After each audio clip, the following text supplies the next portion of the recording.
It'll just vibrate. Right. How's it going, Andy? Yeah, not too bad. Glad I finished Okay. working for the weekend. So Good. If you find the AC's getting a bit nippy, just let me know. We'll turn it down. There's a bottle of water over there.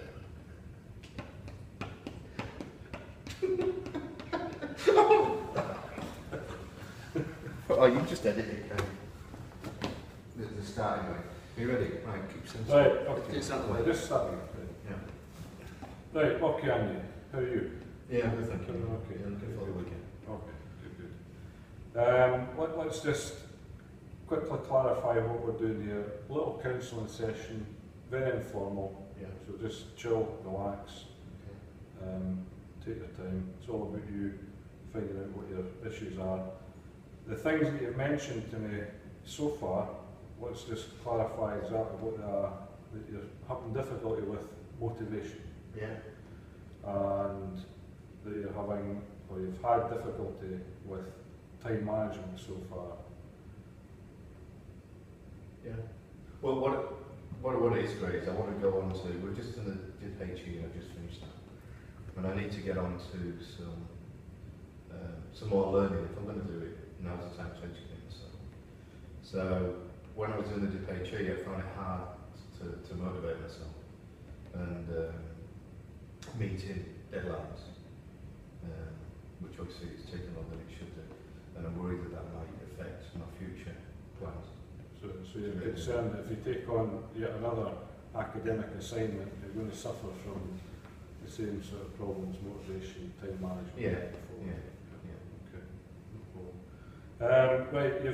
Right. Let's just first of all have a look at your what type of learner you are. You've completed the Honey and Mumford questionnaire and the NLP questionnaire. Yes. And the results basically show that in the main you're a reflective learner, but you're also a bit of a pragmatist as well. Yeah. And your NLP results show that you're a very visual type of learner, and so that's where we are with them.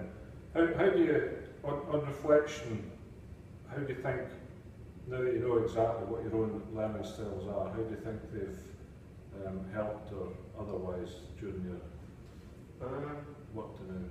Well, the reflective side I found hard actually, because being a reflector, I like to look and see and watch what other people are doing. And that's been difficult because we're basically, with it being mainly distance learning, it's been difficult to actually watch people doing it. So it's been difficult in that way. So, and the kind of person I am, is I like to do the assignments again and again and again. So some of them I've got like, I think you've seen them, I've got like at least 10 versions that I've actually written down. Yeah. And that becomes a problem in that I've got to try and get out of that habit of I've got to reach a point where I say, okay, cut off point. And I struggle to do that. Yeah. Okay. So that's obviously affecting your or to do with your time management. What's the main issue with regards to your motivation? What's going on there? Well, the motivation in the past has been, I think it was the education that we were given, we were offered it was a carrot to us. Yeah. It was said to us, oh, we get the diploma, this is our diploma, that we'll get something out of that. And what that something out of it actually really was a lot of work for us. Not just me, you, and the people, especially the people who've taken up the DPHE. So in fact, it was a carrot in that they paid for it, but we've had no time off to be able to do the work at work. Nothing was allocated, so it's been in our own time. And I suppose it's just the environment, no backup from the management. Nobody really seems to bother, and that affected my motivation in moving forward. It's, why am I doing it? Why am I bothering really? Did you feel at all that in some respects we were forced into participating in this thing because it had become a prerequisite of the actual programme itself? Yeah, because we had to do that, at least the foundation, which I found hard 'cause I'm not really good at remembering things, so I thought I was going to struggle with that. And the assessment we had to do, and it was a prerequisite. I've not really thought about it that way, Greg, before, to be honest with you. So is that, But it was forced into is it possible that that's got something to do with your lack of motivation, a bit of resentment going on there, digging your heels in, having been maybe pushed to do something? Yeah, I think you're right. No, maybe not. Well, yes, resentment as well, probably, but not a lot. I understand as well it's for our good, but our own good as well. And I probably wouldn't have done it if it hadn't been done this way. I wouldn't have chosen this particular subject to do it, if I'd had to do something. But yeah, I do. Yeah, I felt at times resentment. But you know, you've got to look on the positive side as well, Andy. The bottom line is you've passed it, you've done it. Yeah. You know, it's that part of it is behind you. What your main concern now is how would it affect you again if you took on another assignment? So. Yeah. I think it's probably the Diploma has shown me that I can learn, but now I've got to choose something that, you know, for the rest of my career, I can use and I want to do. I've got an interest in and I want to do that. And I suppose that's upon me, you know, so it's choosing that course. I've got a few ideas. Well, I mean, have you thought about what kind of things you like to do in the future? What kind of course would you like to progress on to? Well, the one I'm thinking of, Gray, is the health and safety. Right. And occupational health and safety, because it seems to me that there's a lot of career prospects out there with the health and safety. So, you know, maybe an MSc, if I could get an MSc course, but if not, a diploma course. Because there's work there, but I'm not sure whether I can do it. That's, you know. So why are you not sure? You've just completed one course. You're telling me you've got motivation problems, time management, but what's the big fear of taking on another one? If it's possible to address time management and motivation issues, are there any other fears that you'd have about taking on board? I like things to be, you know, the same. If I could, I suppose lots of people do, I'd like it to be the same. You know, just life continue on. But that isn't going to happen, is it? You know, it never does it? So, and I suppose that's part of the way that I learn and I live my life. So it can't happen that way. So, you know, I wanted to, I'm unsure. I've done this health and safety in the past, as we all have really. And I've got involved in it, and I quite enjoyed it because to me it's quite a logical process, as insane it can get sometimes. So that attracts me to that kind of thing, but I'm still, it's just the uncertainty. Will I be able to motivate myself to be able to do it, or am I going to just go, well, this is unknown to me, and the easiest way is just to say, okay, I'll just put it to one side, and I'll just not bother, I'll flunk out. But you've been in that position before with the course you've just completed, and you completed it.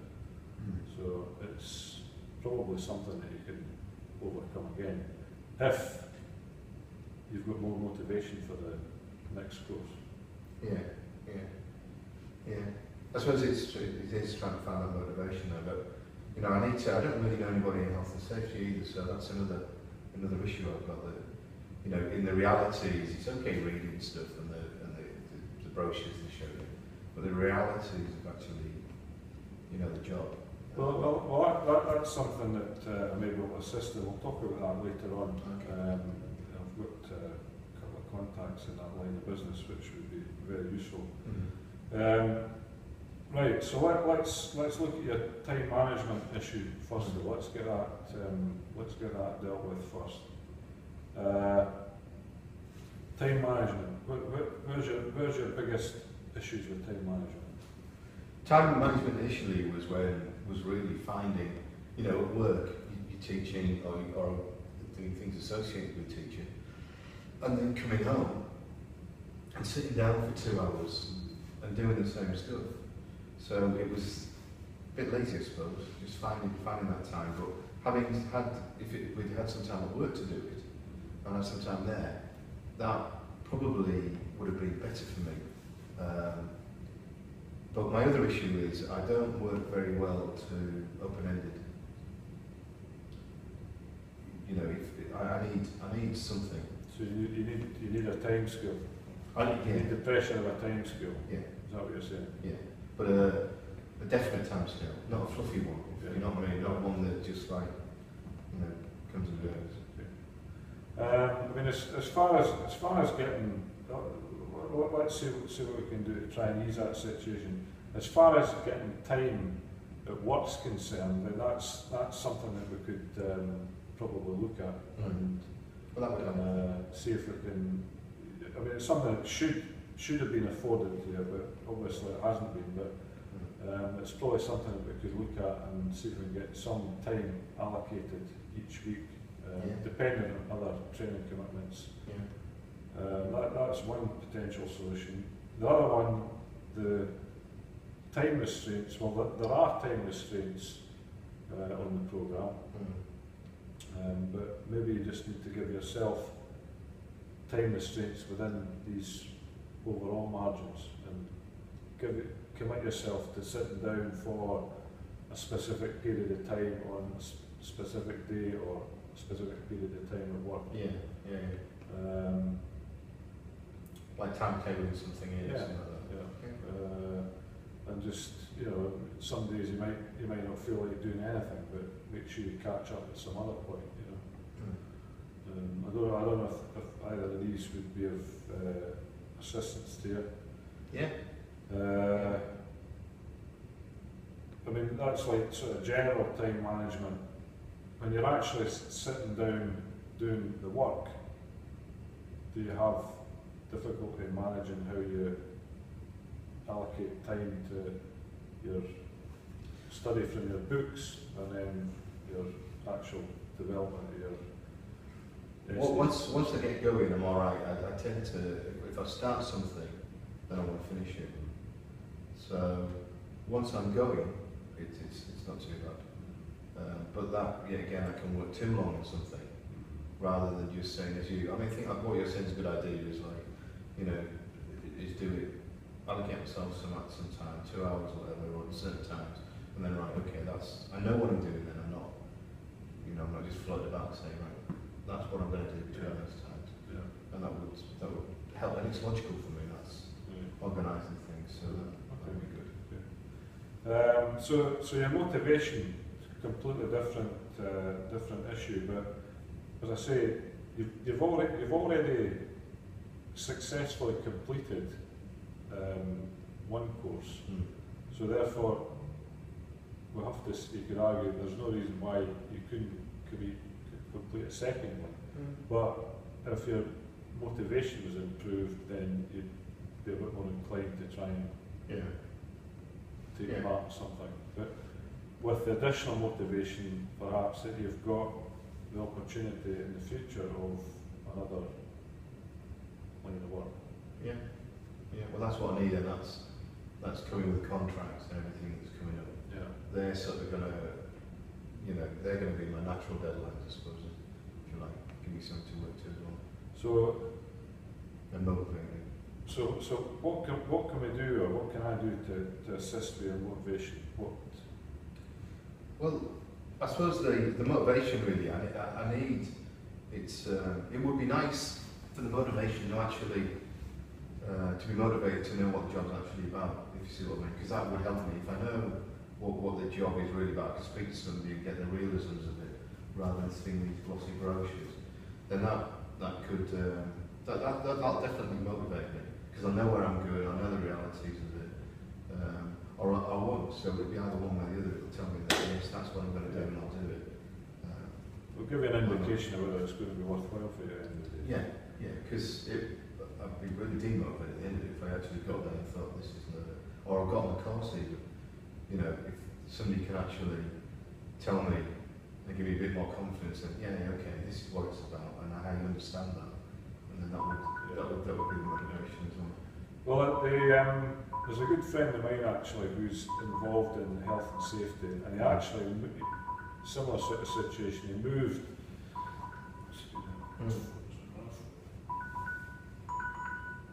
He moved from he changed careers. Okay. Yeah. He moved from the police service and he went into health and safety. All right. So, you know, he'll know where you're coming from with Yeah, that one. It's no problem at all, very amenable. He's now very experienced. He's had a lot of very interesting health and safety type appointments since he left. Okay. And if you like, I'll contact him. Yeah, well, that's it. He'll be more than delighted to come and tell you what lies ahead should you gain the qualification, what the options are. Yeah, because that would be great, because then, you know, because part of the problem is confidence as well, so, you know, linked to motivation. So I want to do it, but I'm unsure as to whether I could do it. So if I could speak to somebody that's been through it and understand sort of the policing side as well, and I can understand where they've come from to where they are now, then that would that would give me, you know, the motivation definitely to go ahead and start the course and get everything sorted out with that. Well, let's do that as a starter for 10, so to speak, and you can. We'll get that appointment made up. We can see how your motivation is affected, see if you're inclined to join that course, start another course, and if you do, and once you've started, and you've got any more issues with your time management, then you can come back and sit down again. Yeah. I mean, I don't know how you feel about it just now. Do you feel you need another? Do you want to arrange another meeting just now, or do you want to leave it until you speak to this contact? My problem is, Graeme, that I'm going to have to decide very quickly as to what I'm going to do. So if I want to get a course in September, I've maybe, at best, maybe with some of the unis only got 2 weeks left on it. With others, I've had it. It'll be January. Right, no so the sooner the better for me. Right, well, don't worry about that. I'll get that initial meet set up. You can speak to the guy, and it might allay some of your reservations. Yeah. No, that sounds good. Okay. Yeah. Anything else that you want to add before we? No. Okay. Cheers. Thanks very much, Andy. Thank you. Thanks, mate. Cool. Thanks, You'll find out some big recording.